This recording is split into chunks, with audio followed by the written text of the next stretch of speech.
राम राम पाहुणं. राम राम. घ्या पाहुणं पाणी प्या. मुलाचं नाव काय? मुलाचं नाव राहुल आहे, पण लाडानं आम्ही त्याला गोट्या म्हणते. बरं बरं, काय हरकत नाही. मुलीचं नाव काय? नाव सुनीता आहे, पण लाडानं आम्ही सुनी म्हणतोय. बर. मुलीचं शिक्षण किती झाले? मुलीची 3री आणि 7वी झाल्या.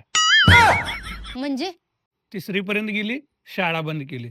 परत डायरेक्ट 7वीला गेली, नापास झाली, डायरेक्ट घरीच बसली. बरं बरं असू द्या, ठीक आहे. बरं, तुम्हाला मुलगी पसंत आहे का? होय होय, हाय आम्हाला मुलगी पसंत. तुम्हाला मुलगा पसंत आहे का? तुम्हाला मुलगी पसंत असेल आमची, पण मला अजिबात मुलगा पसंत नाही.